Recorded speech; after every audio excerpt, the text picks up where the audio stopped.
Bien, en lo que Luis se prepara, les voy a presentar. Él es Luis Valle Cordero, es arquitecto por la Universidad de Valladolid en España. También cursó sus estudios en la Universidad de Florencia, en Italia. Actualmente se encuentra cursando estudios de doctorado en la Universidad de Sonora con el tema de huertos urbanos en azoteas residenciales. Durante el 2010 cofundó el despacho de arquitectos, cuyo campo de actividades abarca el diseño y supervisión arquitectónicos. Desde el 2011 es profesor de área de proyectos arquitectónicos y dibujo dentro del Tecnológico de Monterrey, Campus Sonora. Anteriormente impartió clases en la Universidad Tecmilenio y en la Escuela de Diseño del ICES, ambas en la ciudad de Hermosillo. Profesionalmente sus áreas de interés son el diseño bioclimático, la investigación de nuevos materiales, soluciones constructivas, la recuperación y divulgación del patrimonio construido y la mejora de condiciones urbanas frente a los nuevos retos y amenazas que supone la sobrepoblación y el cambio climático. Sus aficiones tienen con frecuencia nexos de unión con sus actividades profesionales. Entre ellos destaca el ciclismo urbano y de montaña y el turismo cultural y el bocetaje urbano. Sí, buenos días. Por una vez me alegro de que sea tan larga la presentación porque sirvió para poder abrir este archivo. Ok. Ahí se ve, ¿no? Sí, adelante. Vale, pues compártela. Bueno, ahí está.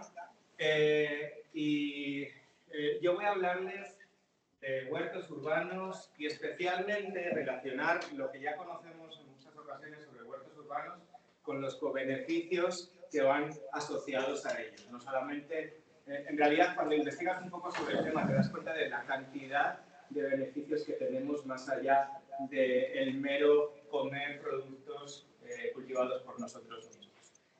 En esta presentación les voy a hacer chambear a todos, me van a ayudar a hacerla. Entonces van a entrar en esta página web, en menti.com, o bien escaneando este código. Si entran en menti.com van a escribir estos 4 números. Y con eso me van a ayudar entre todos a hacer una presentación colaborativa. ¿Tengo que acercarme para allá, para el micrófono? Bueno, de todas formas, estos números siempre van a estar ahí en la parte de arriba, por si alguien tarda más. Entonces, sí, así. Entonces, vamos a comenzar con una pregunta. ¿Actualmente cultivas algún vegetal comestible? ¿No? Sí, tengo un huerto en casa. Sí, cultivo en un huerto urbano, en un huerto comunitario urbano. O sí, pero en un terreno que tengo en San Pedro o donde sea.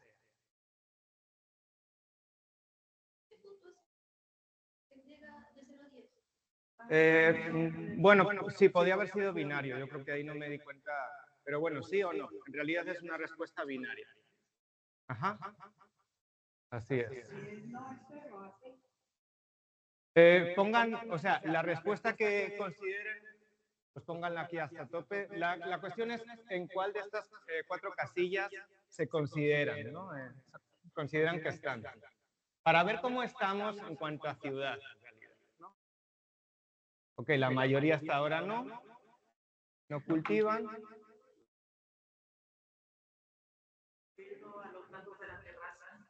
Los gatos, la terraza y cultivo, ahí me dijiste otro problema que tengo yo, que luego os voy a comentar. Pero sí. Cultivar gatos. Vamos a cultivar gatos. Los gatos son un gran enemigo. Bueno, se están confirmando mis sospechas. La mayoría no cultivan, ¿no? Y en realidad creo que hay mucho de prejuicio, de ideas preconcebidas en cuanto a temas como no tengo superficie, otras cosas que veremos más adelante, que se pueden combatir de otras formas. Sí se puede cultivar sin mucho problema, incluso en nuestra propia casa. Bueno, voy a continuar. les voy a poner también un examencito. ¿Qué creen que es un huerto? Hay dos opciones. Un huerto es un cultivo intensivo dedicado al consumo alimenticio o es un cultivo extensivo dedicado a la producción de alimentos. ¿Qué creen ustedes que es un huerto? Bueno, ya me lo dijeron. Ajá. Se puede contestar también ahí, pero vamos. Ya. Sí, es el primero. Hay dos grandes tipologías a la hora de cultivar y, por así decirlo, está nominalmente está la horticultura frente a la agricultura. La agricultura se refiere a campos extensivos donde la producción pues generalmente es más en masa, especialmente en esta época en la que nos encontramos, después de la Revolución Verde que se dio hace varias décadas y tal. Y en cambio la horticultura se refiere a espacios más pequeños, más compartimentados, más intensivos, pero lo interesante es que una de las acepciones de la palabra horticultura, o sea, la raíz latina, del latín, de la palabra hortus, significa jardín, jardín de la alegría, jardín frutal o viñedo. Literalmente esa es la traducción, según algunos autores, de la palabra latina hortus. Y eso ya incluye que no solamente estamos produciendo, sino que estamos teniendo un espacio de jardín. ¿Y el jardín, por qué lo conocen frente a un huerto? ¿Un jardín en qué se diferencia de un huerto? En algo, yo creo que más placentero, tal vez, más estético, ¿no? Entonces, en la propia acepción de la palabra huerto o hortus, ya tenemos ese tema estético. Y además también ese tema psicológico de un lugar en el que estás alegre. Esta imagen es uno de los primeros, bueno, probablemente uno de los primeros registros de los que se tiene datación de un huerto. Es una imagen, se llama el Jardín de Nebamun. Es una imagen del Antiguo Egipto, del 1400 a.C. Y en esa imagen se ve una, bueno, no es ni perspectiva, es una, como arquitecto que soy, esto es una vista aérea, pero así como que se han despegado los árboles que se ven en alzado. Entonces, lo que tenemos aquí es un estanque central con animales y con plantas. Parece que estos son algunos papiros y demás. Les encantaban los papiros a los egipcios. Con patos, con peces y alrededor con cultivos productivos. Uno que reconocemos muy fácilmente es la palma datilera. Y hay otros pues, que ya no me acuerdo del nombre, aunque lo tengo por ahí apuntado. Y es muy bonito como aquí, para mí se resume esa acepción del jardín de la alegría. Es un espacio de producción alimentaria, pero también es un lugar en el que estás a gusto y estás feliz. O al menos a mí me gustaría estar ahí, ¿no? Hace 2000 años. Adelantando un poquito, ya hablando sobre algunas técnicas de cultivo. Bueno, pues en este caso, ¿cómo se hace un cultivo en un huerto, digamos, de andar por casa o en un huerto comunitario habitualmente? Lo más común es crear bancales. Los bancales son rectángulos relativamente grandes, con un módulo muy definido, como para que si los haces muy anchos puedas trabajar por un lado o por el otro. Y generalmente se elevan sobre el suelo, o sea, son bancales o camas elevadas.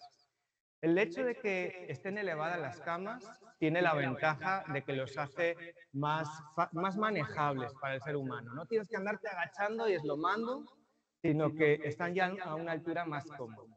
Tiene otros temas de ejecución, de por qué hacerlo así, por temas ejecutivos.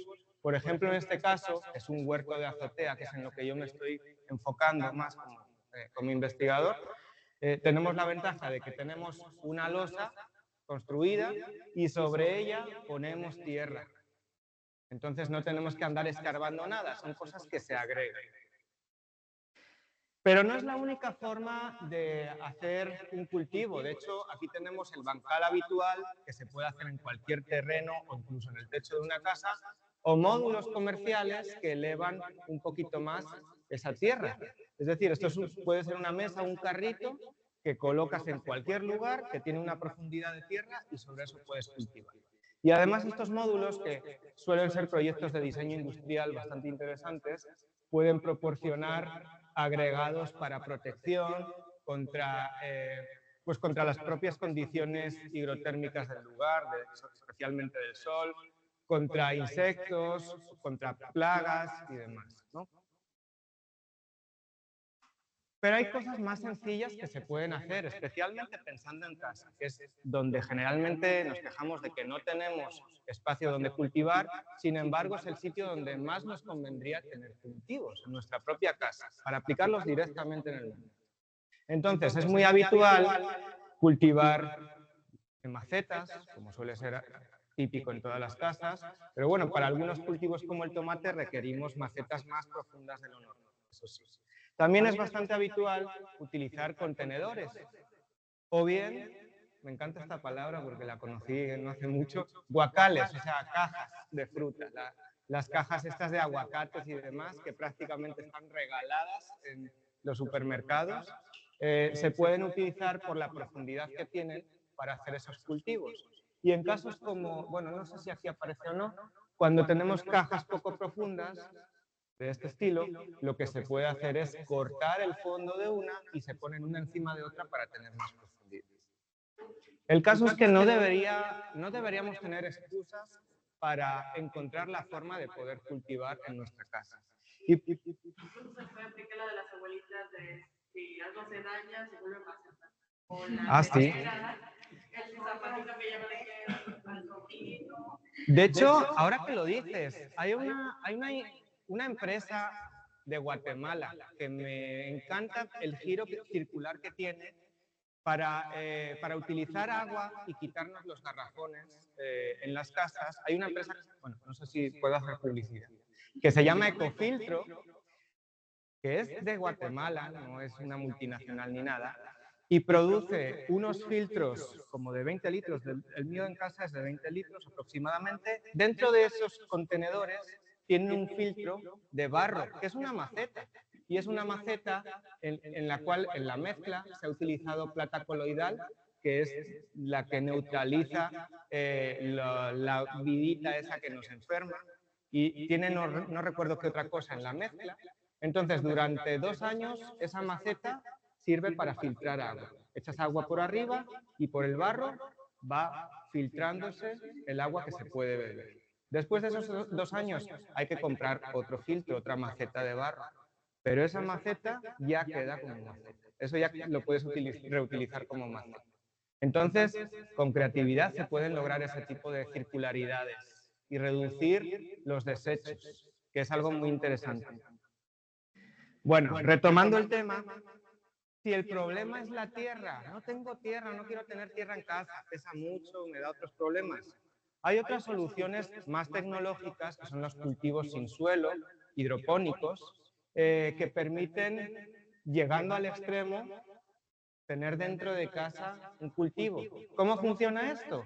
Tenemos un contenedor con agua, ese agua se va bombeando hasta una parte donde empieza a descargar por gravedad, y en ese agua se meten unos polvitos mágicos que determinadas plantas, especialmente las lechugas, de las cuales van a absorber ellas sus nutrientes. Sin tierra, porque la tierra, a fin de cuentas, es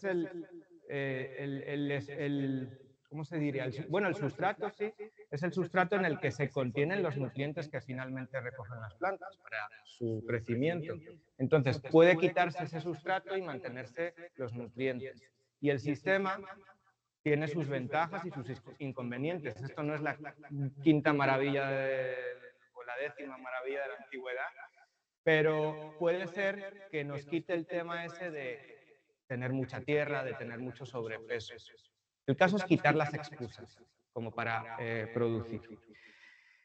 Y esto se va haciendo más y más complejo, la hidroponía, hasta llegar a un caso que me parece curiosísimo, que es el de la acuaponía, en la cual necesitamos nutrientes para las plantas. Los desechos de algunos tipos de pescados, por ejemplo la tilapia, bueno, de los pescados en general, pero en la acuaponía es muy común utilizar tilapia. Los desechos de ellas se convierten en los nutrientes para las plantas y cada vez vamos haciendo más y más circular el sistema. También más complejo, obviamente, pero aquí podemos tener soluciones alimentarias más allá de la pura producción vegetal y eso empieza a ser muy interesante. Y hay un sistema aún más radical todavía en el cual sumamos a la ecuación pollos o gallinas, las gallinas producen el alimento para los peces producen el alimento para los vegetales y los vegetales pues también se los comen las gallinas. Y es como lograr un sistema cerrado complejísimo, pero que existe. De hecho, tiene este nombre, por si alguien lo quiere buscar. Se puede hacer, ¿no? Bueno, yo esto creo que no lo haría, pero sí quiero poner pollos en casa, eso desde luego. Aunque no les voy a poner a competir con los peces. Llegué a hacer ese proyecto como en la prepa. Sí. ¿Y cómo? Solo que no es un tiempo que hay que explicar cómo funciona. Simplemente lo hicimos y ya está. Ok, bueno, sí está complejo, ¿no? Y obviamente hay riesgos sanitarios, son cosas que hay que cuidar más. Pero fíjense cómo podemos diversificar y crear un mini ecosistema, ¿no? Donde todo se va equilibrando. Bueno, voy a volverles a poner a trabajar. Esta presentación hablaba sobre los cobeneficios de los huertos urbanos. Todo esto son beneficios documentados según determinados autores, recopilados precisamente para mi tesis de investigación. Y aquí nos enfocamos en los beneficios sociales. Me gustaría que les dieran ustedes prioridad, que les dieran la importancia que consideran que tienen. ¿Cuál es el primero en importancia y cuál es el último? Vamos a ordenarlos a ver qué sale de ahí. Todos ellos son importantes, pero a nivel de usuarios reales, ¿qué tiene más importancia? Voy a darles un minutito. Creo que, sí, para no condicionar unos a otros, creo que los resultados los pongo en la siguiente diapositiva. Bueno, cuando ya vea más caras mirando para arriba que para abajo, le doy a la siguiente.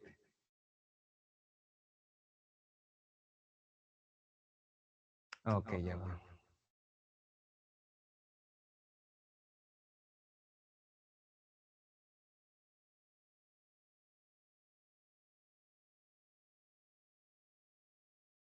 Hablando de confort térmico, está caliente aquí, ¿no? ¿O soy el único que está ya por encima de su confort? ¿Tiene calor? Habría que hacer una encuesta de confort térmico aquí y ahora, como se llaman, ¿no? Las famosas aquí y ahora. En este lugar y en este momento. Bueno, ahí va. Ok, yo creo que ya hay bastantes respuestas. Y en realidad no considero que haya una respuesta específica para esto. Es que depende mucho de las necesidades o de las prioridades de cada persona. Está curioso que la mayor sea la seguridad alimentaria. En realidad un huerto así de casa no logra saciar esa seguridad alimentaria. No, es dificilísimo, necesitaríamos una extensión enorme de terreno, ¿verdad?, como para poder satisfacer al 100% nuestras necesidades alimentarias. Pero sí puede ayudar un poquito más, obviamente, a lograr ese objetivo. Eso como beneficios sociales. Pero hay muchos más sistemas, además del sistema social. Entonces voy a pasar a lo mismo, pero con los beneficios que consideran económicamente. ¿Cuál es el más importante? ¿Cuál es el menos? Si quieren los voy leyendo. Incremento de la producción vegetal orgánica. Mejora de la cadena de suministro alimentario. Fuente alternativa de ingresos para quien cultiva, para la familia. Promoción de la economía circular. Reducción, ya se me fue, reducción de los costos de producción y transporte. Obviamente, si lo tenemos más local, no tenemos que andar trayéndolo de fuera. Aumento del valor de la edificación. Está documentado, según alguna gente, que creen que lo aumenta. Y reducción de la carga de refrigeración en las edificaciones, según donde esté colocado el huerto.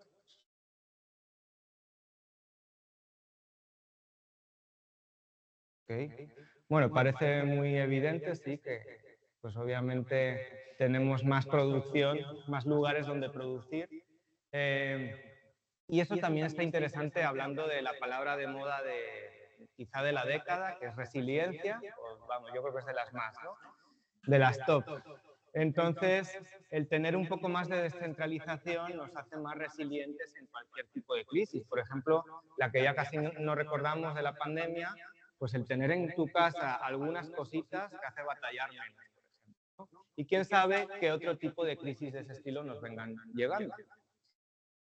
Bueno, y al final, pues sí, yo aquí al menos en Sonora no la veo tanto precisamente por la falta de hábito de tener un cultivo relacionado con un edificio. Pero en otros lugares parece que este punto sí es más importante de la categoría que le damos. Y por último, los sistemas sociales, los económicos. Otro sistema que va normalmente asociado a estos dos es el ecológico. Entonces, ¿qué beneficios ambientales tienen los huertos? Y parece que estos suelen ser los más directamente relacionados con un huerto. Provisión de alimentos frescos, mejora del régimen alimenticio, mejora de la biodiversidad, mitigación de la isla de calor urbano. ¿Sí saben qué es eso? Ya lo han oído, ¿no? Reducción de la contaminación medioambiental y acústica, reutilización de residuos con composta, descontaminación de tierras, reducción de la cantidad de agua de lluvia que tenemos, y se me fueron las otras. Pero bueno, ahí las pueden ir viendo. Y lo que me gusta de esta presentación es que todos estos resultados me quedan guardados y luego los puedo aprovechar. Pero a fin de cuentas me parece útil, sí, hablar de aquí hacia allá, pero a lo mejor la percepción es muy distinta. Entonces, el retomar esa información me parece muy enriquecedor para mí y para todos nosotros, en realidad.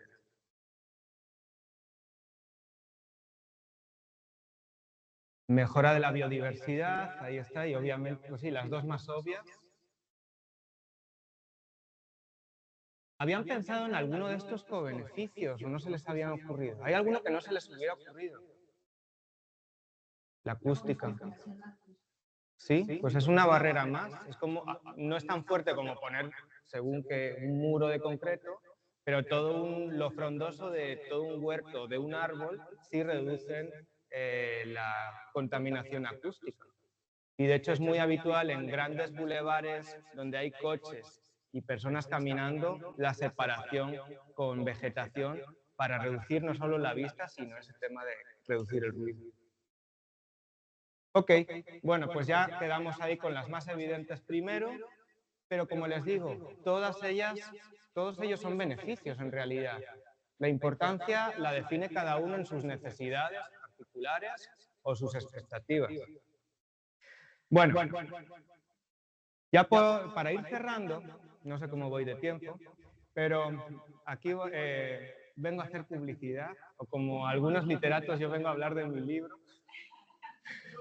Entonces, yo estoy haciendo una investigación y los resultados de esa investigación se traducen en que en mi casa estoy haciendo un huerto de azotea.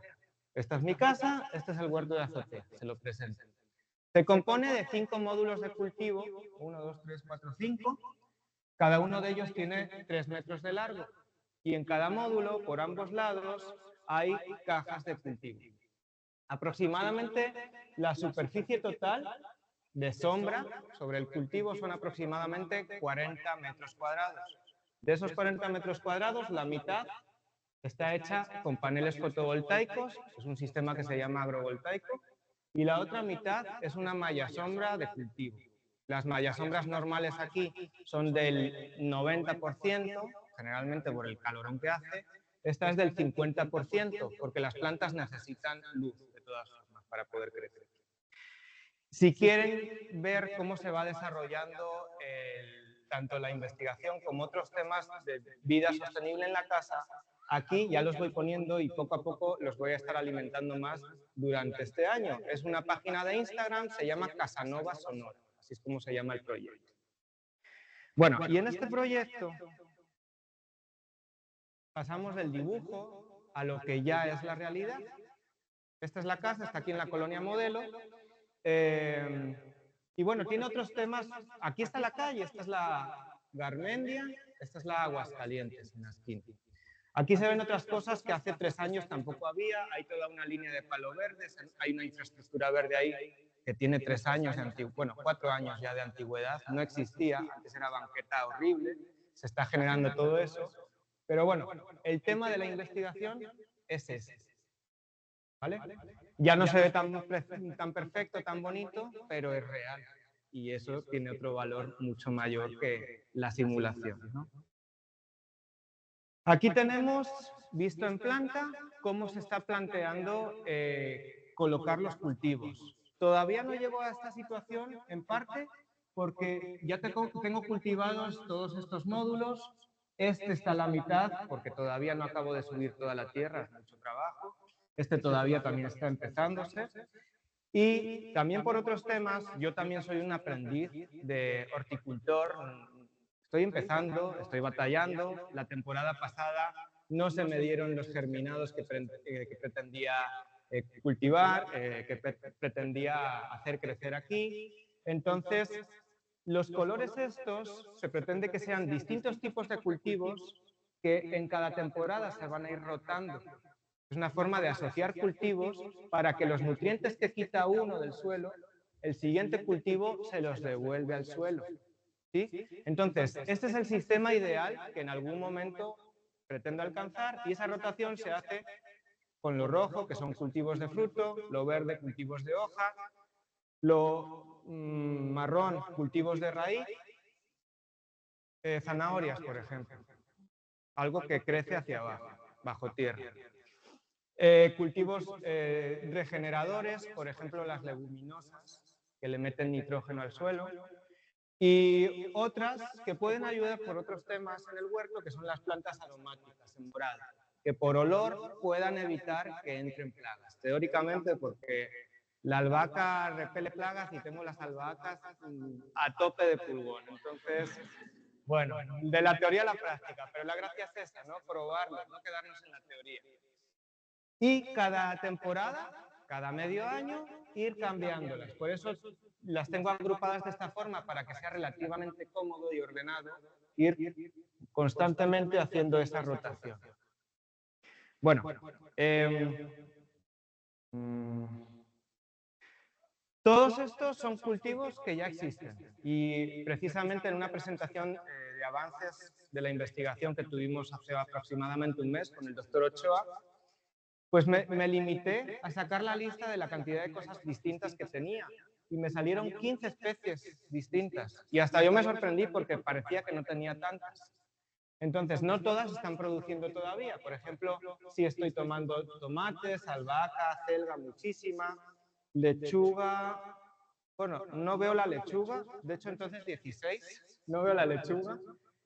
Mucho perejil. En fin, no todas están disponibles aún. El chile le falta por crecer, el cilantro también, la zanahoria están haciendo, pero hay una gran diversidad. Y de todos los cobeneficios que les comenté hace un momento, mientras estaba preparando la presentación, empecé a contar los que yo ya había sentido en los 4 meses que lleva el experimento funcionando. Aproximadamente de todos ellos, yo ya tengo confirmados como 17 cobeneficios que me funcionan en casa, a mí o a mis habitantes de casa. Entonces, no, la piña tarda 2 años, es muy lento, pero ahí está. Sí. Plantando la cresta de la piña. Sí, así se hace, pero tarda, ¿no? Va a tardar 2 años si todo va bien, porque puse una hace 3 y no, parecía que sí, pero estoy probando en un sitio con más sol, que es el techo. Y ahí probablemente con sol y agua, con riego por goteo, que es como está funcionando este huerto, ahí probablemente sí funcione. Pero es una hipótesis, hay que probarlo. Yo soy mister empirismo, entonces sí hay que tener una base teórica, pero vamos a probarlo, a ver qué pasa. ¿Qué tan conveniente es la madera? Sí, pues yo no lo haría de madera. Sí, yo por ejemplo tengo 2 sistemas y estoy evaluando la conveniencia de uno y otro. Uno es las cajas de plástico. Dentro de esas cajas de plástico pongo una bolsa de plástico con perforaciones para que drene y ahí la lleno de tierra. Y otras son los tambos de 200 litros que se reutilizan, es circular el asunto porque se reutilizan de la industria automotriz de la ciudad, los cortas a la mitad y ambos sirven como macete, también poniéndoles algún agujero para que drenen por abajo. Yo utilizo las latas esas grandes de aluminio del café y las pinto. Ok. ¿Las pintas? ¿Por qué las pintas? ¿Por estética? Okay. El caso es tener recipientes y claro, la mayor limitación con los cultivos es la profundidad, ¿no? A partir de 30 centímetros empiezas a poder cultivar cualquier cosa, pero con menos pues ya depende. No puedes poner un tomate con tan poco porque no tiene espacio para la raíz, por ejemplo. Bueno, y ya por último, una foto con la que quería cerrar, que me parece muy bonita. Esta foto es de este invierno pasado. Es mi madre que andaba de visita, porque obviamente yo soy de Allende los Mares, como dicen, ¿no? Soy de un poco lejos, vinieron de visita mis padres y mi hijo. Y me encanta ver cómo, sin yo decir nada, toman la iniciativa de que, mismamente hoy por la mañana, mi hijo, que anda enfermo, por cierto, subió al techo para ver cómo va todo. Siempre que puede, sube para ir haciendo el informe, el control de, pues mira, esta creció la arúgula, ahora le cortaste el tallo para que no floreciese y sacó 3 tallos más, así, ¿no? Siempre es eso. Y está muy bonito ver ese beneficio que parece que es de los menos importantes, el psicológico, y que sin embargo no tenemos, por suerte, en nuestra situación histórica, en nuestra situación como país o como régimen económico, no tenemos problemas de morirnos de hambre. Entonces, salvo que haya alguna otra emergencia, la seguridad alimentaria aquí, por suerte, aquí en Hermosillo, en los que estamos acá, por suerte no la tenemos. Pero tenemos otras muchas necesidades y otros muchos beneficios que aportan al tema de los huertos. Y ahí es donde quizá conviene que nos enfoquemos más. ¿Por qué no se sea por el sol? Sí, en mi caso, bueno, pues por ver, por ejemplo, por resolver algunos temas que de hecho, casi que de eso hablamos al terminar esta última encuesta. Ya es la última que les pongo, lo prometo. Y ahí hablamos de por qué en la azotea.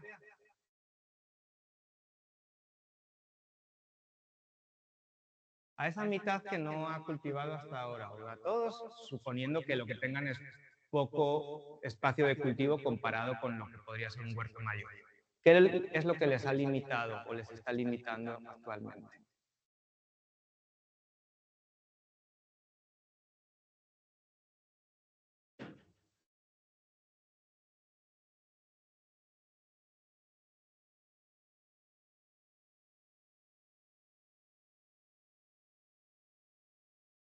Bueno, en general, sí, la típica. Falta de conocimiento técnico, les aseguro que yo también lo tengo. Y de repente, el primer intento que hice la temporada pasada, pues sí, fracasó en general. El segundo ya va mejor. Y las fotos, pues ahí se veía, ahora mismo parece un vergel el lugar. Y el mayor rasgo diferenciador acabó siendo el riego por goteo, precisamente. El tener un programador y un riego por goteo en el que pueda adaptar las necesidades ahí en el momento, ha sido un rasgo diferenciador. La falta de conocimiento se resuelve, practicando, informándose, pero se resuelve. No debería ser una limitante, porque nadie nacemos aprendidos en nada. ¿Falta de tiempo disponible? Pues sí, claro, pero ¿en qué dedicamos el tiempo? Sobre todo, no tenemos tiempo, pero con nuestra forma de movilidad urbana, ¿cuánto tiempo perdemos en los atascos? Y lo que nos queda, porque estamos empezando en ese problema. Pero ese es otro cantar, ¿no? Falta de espacio disponible para su implementación. Bueno, todos tenemos una azotea y la azotea de Hermosillo es un lugar que da problemas porque entra mucho calor por ella. Con un sistema que dé sombra a la azotea, podríamos, en hipótesis, pero demostrado ya, podríamos tener un espacio recreativo para nosotros y además un espacio de aislamiento térmico para la casa. Entonces, no deberíamos limitarnos. ¿Tenemos una casa grande? Qué bueno, pues hazlo donde quieras. ¿Tienes una casa pequeña? Si tienes una casa unifamiliar, como aquí casi todos vivimos, tienes un techo. Y ese techo debería aislarse bien. Y en vez de meter un aislante caro, que te va a servir, sí, pero que es caro. Puedes hacer un huerto que también va a ser caro, probablemente, a lo mejor lo mismo, pero que además crea un espacio más en la casa y que además produce. Entonces la cuestión aquí, o la gracia, es empezar a asociar beneficios y tratar de buscar soluciones que no solo te resuelvan un problema, sino que te resuelvan varios. Y ahí es donde empieza a ser interesante este tema. Bueno, ¿es más fácil comprar que cultivar? Sí. Yo me estoy enfocando en tratar de cultivar cosas que sean más caras o más difíciles de encontrar o que las necesite tener frescas, como el perejil, por ejemplo, ¿no? Y ahí también empieza a ser muy útil eso. Claro que tomates normales es más barato comprarlos, o zanahorias, es más barato comprarlos en la tienda, ¿no? Pero ¿y las otras cosas? Y por último, necesitaría más personas que me ayudasen a cultivar. Bueno, puede ser, pero es una de las respuestas. Todo esto está sacado de estudios internacionales. Hay gente que responde eso. Un tema interesante de ese huerto, como se lo enseñaba, que es un huerto elevado, es que es muy cómodo cultivar, y yo lo estoy notando, no me eslomo todos los días. Está todo a la altura, lo diseñé de forma que estuviera a una altura como para niños y para adultos, sin tener que agacharse mucho. Y eso lo hace muy cómodo y muy flexible a la hora de trabajar, de remover la tierra, de cambiar todo eso. Y bueno, pues muchas gracias por su participación, porque yo creo que a mí me ha servido para mucho. Espero que les haya servido de perdida para reflexionar y para no pensar en limitarse, sino ver salidas a nuestros problemas del día a día. Y cualquier cosa, contacto con ustedes. ¿Son recomendables esas semillitas que venden en los súper, en sobrecitos, o hay otro tipo de...? Pues las que se encuentran aquí, hombre, no soy el mayor experto para comentar sobre eso, pero las que se encuentran aquí generalmente son esas. En cualquier tienda, sí. Pues la única gracia sería que fueran semillas orgánicas.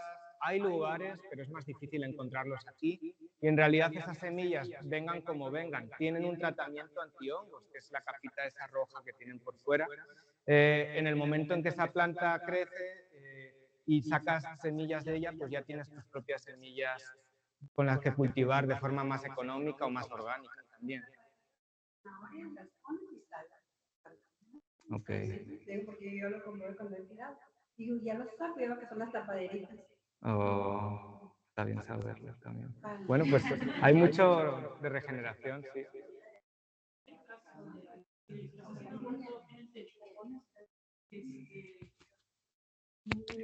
¿Impermeabilizarse o no tienes problemas de humedad en los techos? Otro tema, si se fijaron, la tierra de mi cultivo está separada de la losa. Entonces, esa es una forma de los techos verdes que nos gustan a todos y no sabemos o no nos atrevemos a aplicarlos.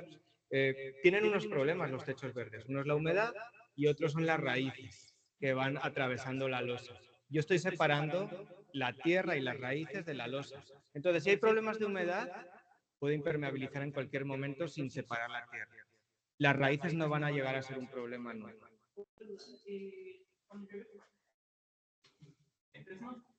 En caso no has tenido problemas volando o de momento no.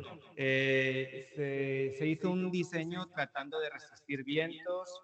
Se ha validado en los vientos de este invierno que tuvieron máximas de 50 kilómetros por hora, que no es tanto todavía, pero sí se sentía fuerte.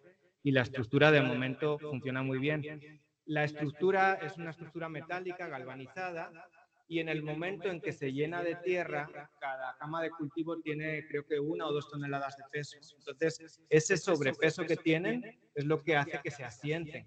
O sea, tiene mucho peso propio la estructura como para salirse volando. La cuestión es que las uniones de la estructura estén bien hechas y la hice yo, entonces no sé si estarán bien hechas o no. Pero lo iremos viendo. Si en las noticias ven que un techo raro salió volando, es el mío.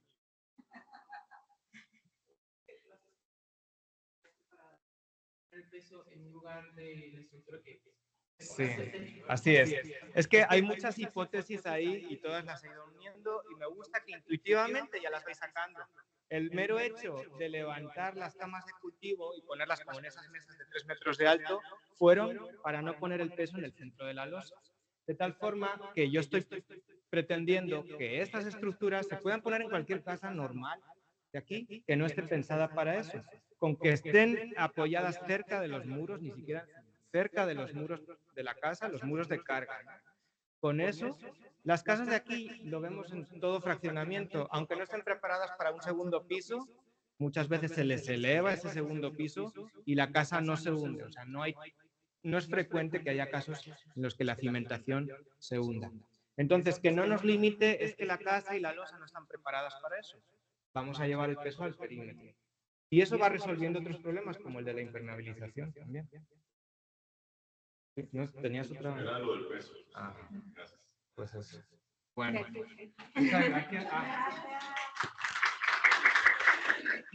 Igual si me quieren contactar, pues ya tienen el contacto de Luis Valle, en la página o en el Instagram, Casanova Sonora, ahí podemos seguir teniendo la conversación. Surgen muchas preguntas, pero sí síganlo porque es interesante. Bueno, gracias. Aprovechen el tallercito, está muy interesante. Bueno, vamos a continuar. Déjenme aquí.